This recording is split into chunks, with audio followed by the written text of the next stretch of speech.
नमस्कार दोस्तों।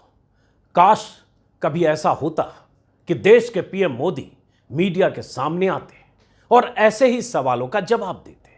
काश कभी ऐसा होता कि पीएम मोदी ऐसे ही प्रेस कॉन्फ्रेंस करते। काश कभी ऐसा होता कि पीएम मोदी ऐसे ही पत्रकारों के सवालों का सामना करते, लेकिन सिर्फ एक या दो सवाल पूछने की शर्त नहीं होती, जैसी शर्त अमेरिका में थी।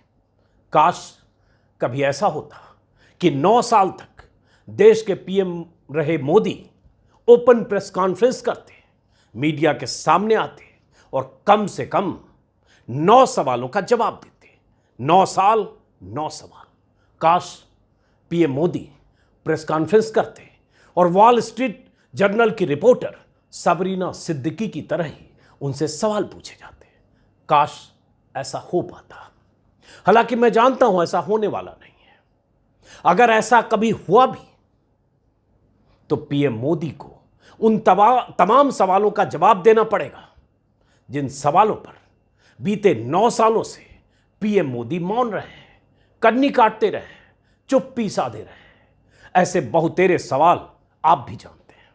हालांकि भारत में अगर पीएम मोदी ने कभी प्रेस कॉन्फ्रेंस करने का फैसला किया और यह तय किया कि हमें मीडिया के सामने आना है, ओपन प्रेस कॉन्फ्रेंस करना है, तो भी शायद सबरीना सिद्दीकी जैसी पत्रकारों को बुलाया न जाए। सबरीना सिद्दीकी से मेरा आशय यह है, वो पत्रकार जो मोदी से तीखे सवाल पूछ सके। मोदी से प्रायोजित सवाल पूछने वाले पत्रकारों की लिस्ट बनेगी और हलवा पूरी और रसगुल्ले जैसे प्री अप्रूव्ड सवाल पूछे जाएंगे। अगर कभी प्रेस कॉन्फ्रेंस हुआ तो होगा नहीं, इसकी पूरी संभावना है। लेकिन मैं कहता हूं कम से कम वैसी ही प्रेस कॉन्फ्रेंस हो तो देख तो लें कि पीएम मोदी से क्या सवाल पूछे जाते हैं और मोदी क्या जवाब देते हैं। अमेरिका में पीएम मोदी से वॉल स्ट्रीट जर्नल की रिपोर्टर सबरीना सिद्दीकी की तरफ से पूछे गए सवाल और मोदी के जवाब बहुत कुछ कहते हैं। लेकिन अमेरिका में पीएम मोदी से पूछा गया सवाल और उसका जवाब कई सवाल खड़े करता है। 2 बार बहुमत से पीएम चुने जाने के बाद भी, 9 साल तक सत्ता में रहने के बाद भी पीएम मोदी ने एक बार भी प्रेस कॉन्फ्रेंस नहीं की है। अमेरिकी राष्ट्रपति जो बाइडेन के साथ साझा प्रेस कॉन्फ्रेंस में मोदी ने जिस एक सवाल का जवाब दिया, उस जवाब के कई काउंटर सवाल हो सकते हैं, बशर्ते कि कभी मोदी ऐसे सवालों का सामना करने को तैयार हूं तो। सवाल क्या था सुनिए, और उसके बाद मैं ऐसा क्यों कह रहा हूं। और ये सवाल और इन सवालों के काउंटर सवाल क्या कोई मीडिया पूछेगा? किसी ने पूछा है 9 साल में? तो नहीं। क्या पूछा अमेरिकी पत्रकार ने प्राइम मिनिस्टर मोदी से? सबरीना सिद्दीकी वॉल स्ट्रीट की रिपोर्टर हैं, व्हाइट हाउस कवर करती हैं, वहीं पैदा हुई, वहीं पली बढ़ी, कई अखबारों में उन्होंने काम किया है। सबरीना सिद्दीकी ने पीएम मोदी से पूछा जो सवाल और जवाब वायरल है। हालांकि पीएम मोदी के जवाब पर तालियां पीटी जा रही है, लेकिन जवाब गोलमोल है और उस जवाब से कई सवाल है जो मैंने शुरू में कहा। सबरीना ने पूछा कि आप और आपकी सरकार आपके देश में मुसलमानों समेत दूसरे समुदायों के अधिकारों को बेहतर बनाने और अभिव्यक्ति की आज़ादी को सुनिश्चित करने के लिए कौन सा कदम उठाने को तैयार है। अंग्रेजी में पूछा, जिसका हिंदी तर्जुमा है। इस पर पीएम मोदी ने कहा, जवाब दिया, मुझे आश्चर्य हो रहा है कि आप कह रहे हैं कि लोग ऐसा कहते हैं। लोग कहते नहीं है। भारत एक लोकतंत्र है और भारत और अमेरिका दोनों के डीएनए में लोकतंत्र है। लोकतंत्र हमारी स्पिरिट है, लोकतंत्र हमारी रगों में है। लोकतंत्र को हम जीते हैं और हमारे पूर्वजों ने उसे शब्दों में ढाला है संविधान के रूप में। हमारी सरकार लोकतंत्र के मूलभूत मूल्यों और आधार बनाकर बने हुए संविधान के आधार पर चलती है। हमारा संविधान और हमारी सरकार, हमने सिद्ध किया है लोकतंत्र कैन डिलीवर। लोकतंत्र में जाति, धर्म, पंथ और किसी भी तरह से भेदभाव नहीं होता है। जब आप लोकतंत्र कहते हैं तो पक्षपात का कोई सवाल नहीं उठता है, ये पीएम मोदी ने कहा। पीएम मोदी के इस जवाब के बाद तालियां तो बहुत पीटी जाने लगी एक बड़े तबके की तरफ से। मैंने ट्विटर पर एक पोस्ट किया, एक सवाल, पीएम मोदी के बयान हूबहू और उसके साथ सवाल स्क्रीन पर आप देख पा रहे हैं। पीएम मोदी ने चूंकि कहा कि भारत में कास्ट, क्रीड, रिलीजन और जेंडर को लेकर कोई भेदभाव नहीं होता है। तो मैंने पूछा, क्या पीएम मोदी के अमेरिका में दिए गए इस बयान से आप सहमत हैं? कल रात करीब 12 बजे के आसपास, 12:15 बजे, पीएम मोदी के भाषण के तुरंत बाद, भाषण या साझा बयान के तुरंत बाद, इसमें अभी कुछ देर पहले जब मैं वीडियो रिकॉर्ड कर रहा हूं, लगभग 20,000 लोगों ने वोट दिए, जिसमें 70% लोगों ने कहा कि पीएम मोदी के बयान से सहमत नहीं है, 30% लोगों ने कहा बयान से सहमत है। और उसके बाद बहुत सारे लोग बता रहे हैं कि पीएम मोदी के बयान से क्यों सहमत नहीं है। ये कहना तो बहुत अच्छा लगता है कि लोकतंत्र हमारी रगों में है, लोकतंत्र हमारा डीएनए है, हम लोकतंत्र को जीते हैं, भेदभाव का कोई सवाल नहीं है, कास्ट, क्रीड, रिलीजन और जेंडर के आधार पर कोई भेदभाव नहीं होता। कहना अच्छा है, यही वो कहते भी मंच से, लेकिन इसके काउंटर सवाल कई पैदा होते हैं।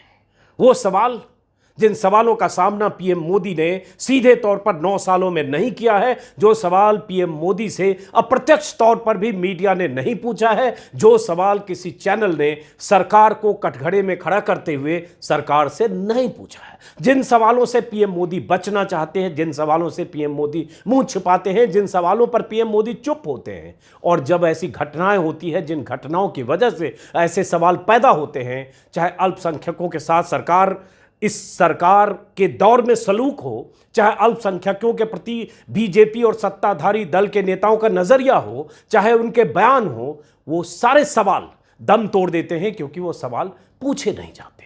और जब ऐसे सवाल उठते हैं तो प्रधानमंत्री मोदी कई बार हफ्तों तक चुप रहते हैं, उनकी तरफ से कोई जवाब नहीं आता है, उनकी तरफ से कहीं कोई ऐसा संदेश नहीं जाता जिससे ये नेता, ये सांसद, ये मंत्री सचेत हो जाएं कि खबरदार, पीएम मोदी को ये पसंद नहीं है, लोकतंत्र देश के रगों में दौड़ रहा है, लोकतंत्र भारत का डीएनए है, लोकतांत्रिक देश में किसी धर्म, पंथ के आधार पर किसी के साथ भेदभाव ना हो। मोदी जी कह तो आए, लेकिन क्या इस पर अमल करते हैं? ऐसी बहुत सारी मिसालें हैं।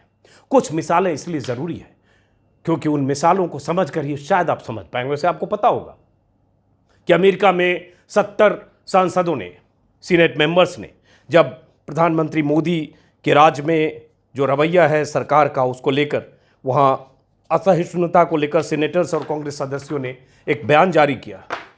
और उस बयान में उन्होंने कहा है कि भारत में राजनीतिक स्वतंत्रता घटती जा रही है, धार्मिक असहिष्णुता बढ़ी है, सिविल सोसाइटी मेंबर्स और पत्रकारों पर हमले बढ़े हैं।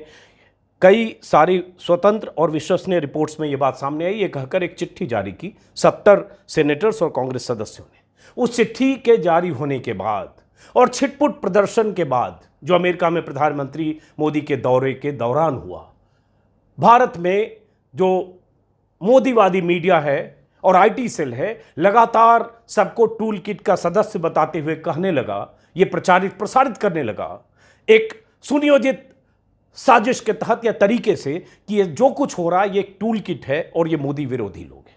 लेकिन तभी जो बाइडेन के साथ साझा प्रेस कॉन्फ्रेंस से पहले अमेरिकी राष्ट्रपति रह चुके 2 बार बराक ओबामा, जिन्हें प्रधानमंत्री मोदी अपना दोस्त कहते थे, बराक माय फ्रेंड, बराक तो मुझसे तू तड़ाक में बात करता है। ऐसे उनके इंटरव्यू, अक्षय कुमार के साथ वो इंटरव्यू, वो भी वायरल हो रहा है। और बराक से अपनी दोस्त फर्स्ट नेम से प्रधानमंत्री बुलाते थे अपने संवाद में, मन की बात में या इंटरव्यू में।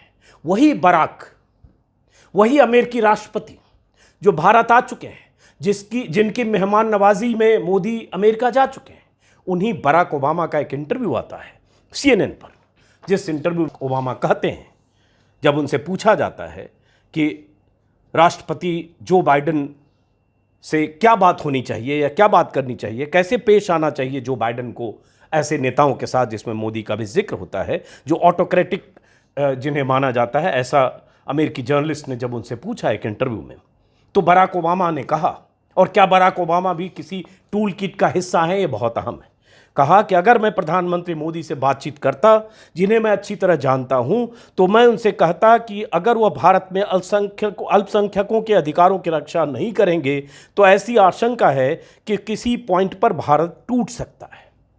ओबामा ने कहा कि राष्ट्रपति जो बाइडेन को पीएम मोदी से मुलाकात में भारत में मुस्लिम अल्पसंख्यकों की सुरक्षा पर बात करनी चाहिए। हमने देखा है कि जब आंतरिक संघर्ष बढ़ेगा तो यह न भारत के मुसलमानों के हित में होगा, न भारत के हिंदुओं के हित में। मुझे लगता है इन चीज़ों के बारे में पूरी ईमानदारी से बात की जानी चाहिए। ये बराक ओबामा ने जो कहा उसका हिंदी तर्जुमा है।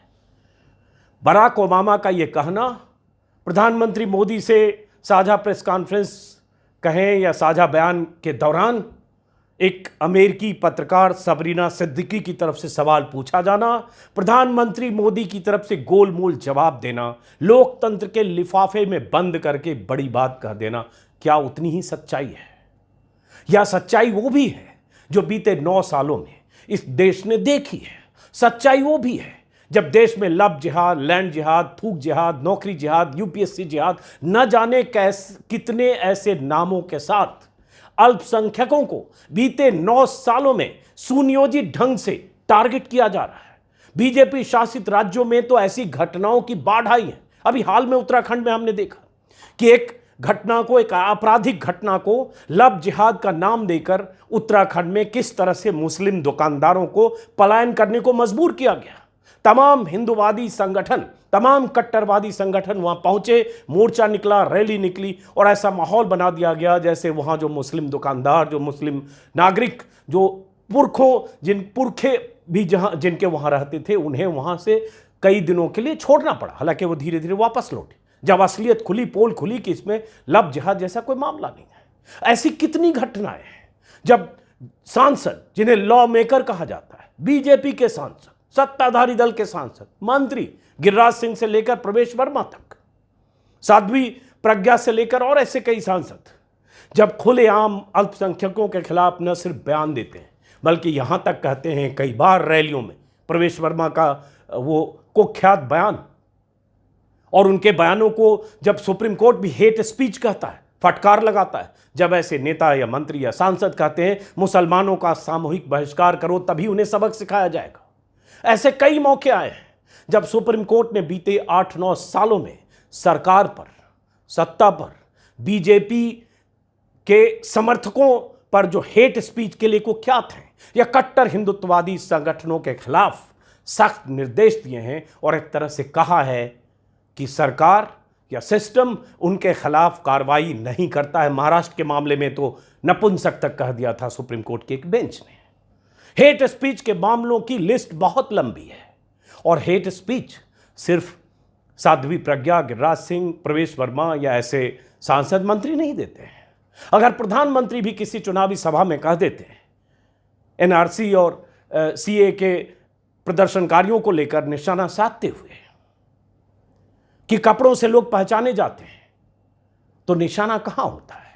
अगर अमित शाह गृह मंत्री रहते हुए कह देते हैं दिल्ली की किसी सभा में कितनी जोर से बटन दबाओ कि शाहीन बाग में करंट लगे, तो निशाना कहां होता है?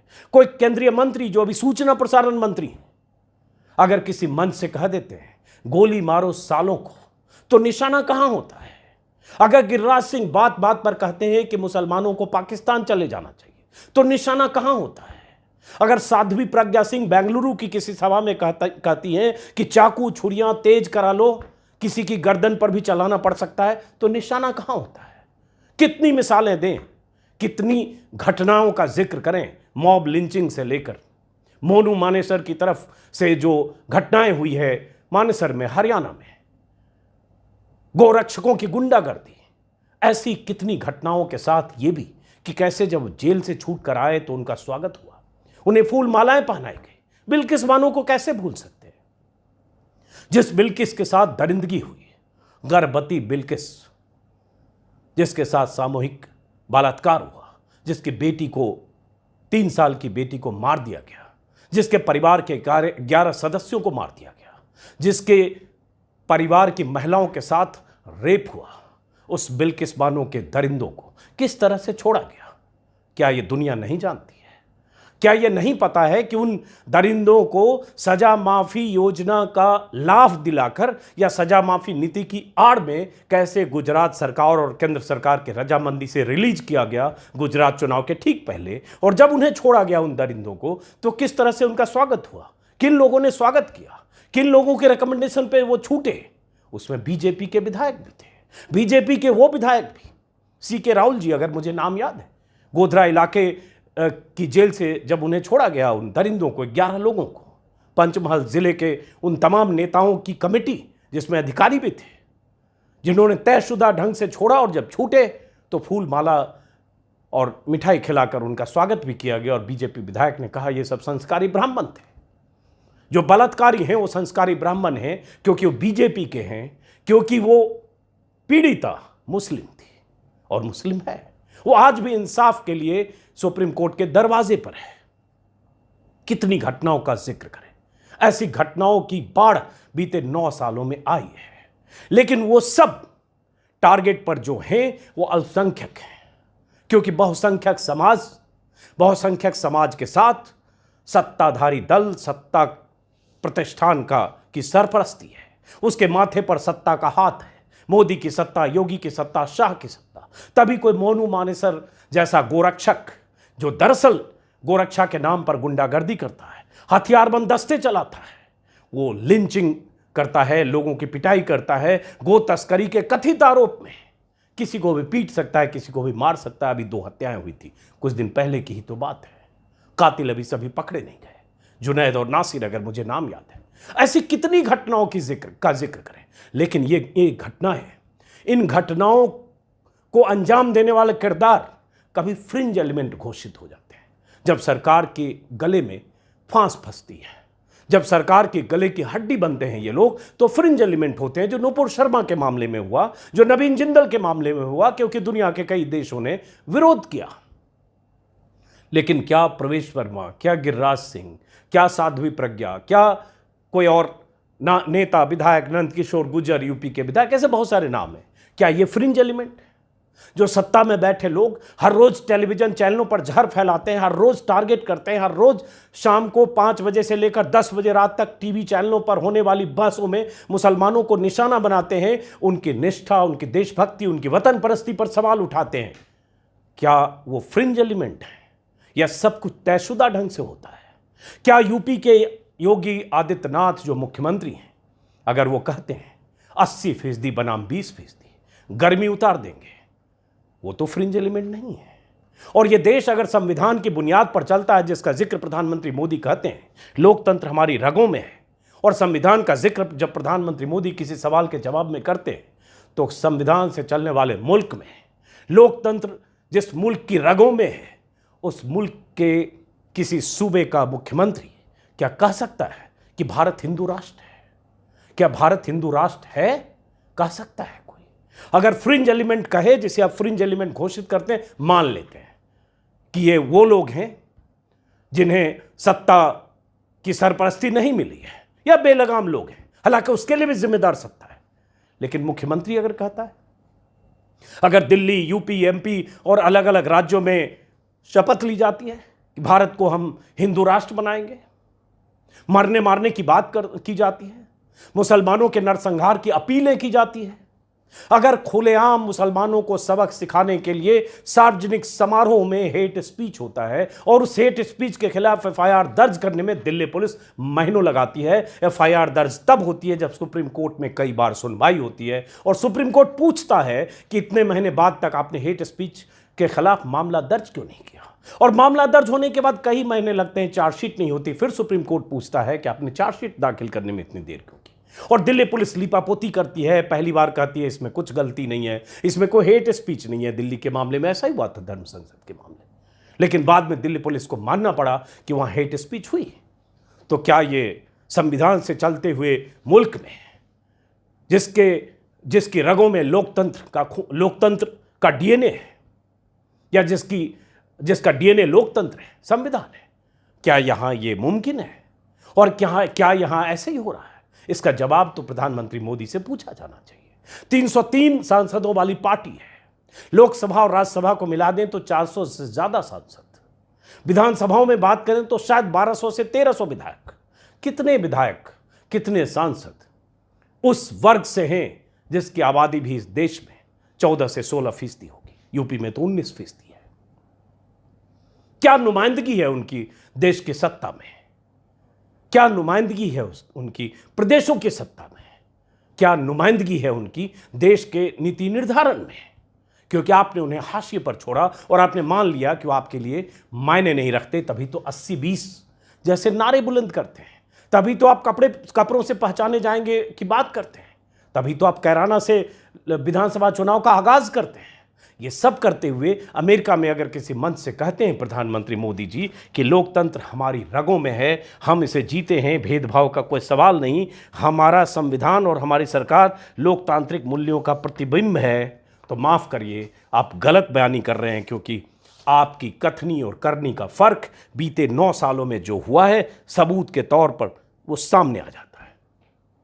महाराष्ट्र की बात करें, यूपी की बात करें, एमपी की बात करें, अलग अलग प्रदेशों की बात करें जहां खास तौर से आपकी सरकारें हैं, ऐसी घटनाओं की लंबी फेहरिस्त है। मैं उस लिस्ट पर फिलहाल नहीं जा रहा हूं, लेकिन हां, एक बार तो कम से कम 10 साल पूरे होने से पहले, चूंकि अगले 2024 में चुनाव है, एक बार प्रेस कॉन्फ्रेंस करिए, सामने आइए और आप बताइए कि आपके हिसाब से 10 साल में देश में जो हुआ उसमें क्या सही हुआ, क्या नहीं हुआ। अगर आपसे सवाल पूछे जाए तो सवालों का सामना करिए, चाहे वो चुनिंदा पत्रकार ही क्यों ना हो जो आम चूसने जैसा सवाल भी पूछ ले। या आपकी इतनी ऊर्जा कहां से लेते हैं, थकते क्यों नहीं? सवाल तो पूछें, एक्सपोज तो हूं, पता तो चले। कल जब प्रधानमंत्री मोदी ने सवाल का जवाब दिया, जब उनसे पूछा गया अमेरिकी पत्रकार की तरफ से, सबरीना सिद्दीकी की तरफ से, हालांकि सबरीना सिद्दीकी को लेकर हो सकता है आज कुछ देर में थ्योरी आ जाए कि वो तो पाकिस्तानी है, वो भारत विरोधी है। दरअसल सबरीना के बारे में जो मैंने थोड़ा देखा कि उनके पिता भारतीय मूल के हैं, लेकिन उनका ज़्यादा रहन सहन पाकिस्तान में हुआ, उनकी माँ पाकिस्तानी मूल की हैं। वहीं अमेरिका में सबरीना पली बढ़ी, गार्डियन समेत ब्लूमबर्ग और कुछ संस्थानों में उन्होंने काम किया, तेज़ तर्रार रिपोर्टर हैं। सवाल वो उनका मूल क्या है, उनकी माँ कहाँ की है, उनके पिता भारत में रह के पाकिस्तान से क्या रिश्ता है, ये मुद्दा नहीं है। मुद्दा है कि जो सवाल पूछा गया उस सवाल कितना सही है और जो जवाब दिया गया क्या वो जवाब कन्विंसिंग है, चाहे सवाल किसने भी पूछा हो। लेकिन उस सवाल पूछने के बाद क्या हुआ, एक बड़ा तंत्र लग गया कि मोदी का करारा जवाब, मोदी का तगड़ा जवाब, मोदी का मुंहतोड़ जवाब, पता नहीं मोदी का क्या जवाब। जवाब तो है ही नहीं, गोल गोल बातें हैं। दूरदर्शन प्रसार भारती के सीईओ रहे हैं शशि शेखर, उनका एक ट्वीट आया रात में 12:26 पर प्रधानमंत्री के उस सवाल जवाब कहें साझा बयान के बाद, जिसमें उन्होंने लिखा, the motivated question by the WSJ journalist validates why press conferences have become less and less relevant. मतलब जो सवाल है, मोटिवेटेड सवाल है WSJ जो वॉल स्ट्रीट की जर्नलिस्ट की तरफ से, उससे ये साबित होता है कि प्रेस कॉन्फ्रेंस बहुत रेलिवेंट अब नहीं रह गया। मतलब ये लोग चाहते हैं कि ऐसा सवाल, एक सवाल पूछ दिया जो बहुत तल्ख सवाल नहीं है, जो बहुत ही एक तरह से कहें है, एक सवाल है लेकिन उसमें कोई पॉइंटेड काउंटर सवाल नहीं थे। एक पहला एक सवाल की बुनियाद है, उसके बाद काउंटर सवाल कई हो सकते थे तथ्यों के हिसाब से, जिसकी वहां अनुमति नहीं थी, क्योंकि तय था 1 सवाल 2 सवाल, ऐसा कुछ अरेंजमेंट था पहले से। लेकिन इस पर भी एतराज है कि ये इसीलिए प्रेस कॉन्फ्रेंस जरूरी नहीं। तो प्रेस कॉन्फ्रेंस का क्या मतलब होता है कि वहाँ अक्षय कुमार अगली पंक्ति में बैठे हों, प्रसून जोशी दूसरी लाइन में बैठे हों, इधर और बाकी नाम ले लूँ, चोपड़ा, देवगन, गोस्वामी, चौधरी, ये सब लोग बैठे हों और सब गुडी गुडी रसगुल्ले जैसे सवाल पूछ रहे हो। प्रेस कॉन्फ्रेंस का ये मतलब होता है। अभी कुछ दिन पहले, मुझे साल याद नहीं है, शायद 2019 के चुनाव के नतीजों के बाद प्रधानमंत्री मोदी मीडिया के सामने आए थे। नतीजों के बाद या ठीक चुनाव के आखिरी दौर के बाद, वोटिंग के बाद, अमित शाह बगल में बैठे थे। एक ही सवाल उनसे पूछा गया, उन्होंने कहा ये राष्ट्रीय अध्यक्ष है, ये जवाब देंगे, और जवाब अमित शाह ने दिया, मोदी ने कोई जवाब नहीं दिया।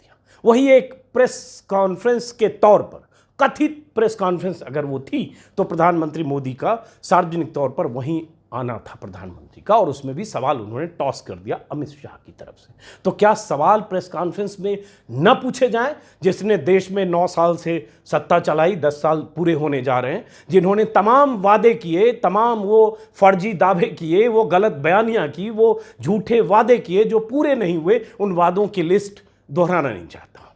2500 वीडियो मैंने भी बनाया, लेकिन सवाल तो पूछे जाने चाहिए। इसी अमेरिका में भारत के पूर्व प्रधानमंत्रियों ने प्रेस कॉन्फ्रेंस किए हैं, लंबे सवाल जवाब के सिलसिले के साथ। वाजपेयी से लेकर मनमोहन सिंह, नरसिंह राव, नेहरू, सब ने।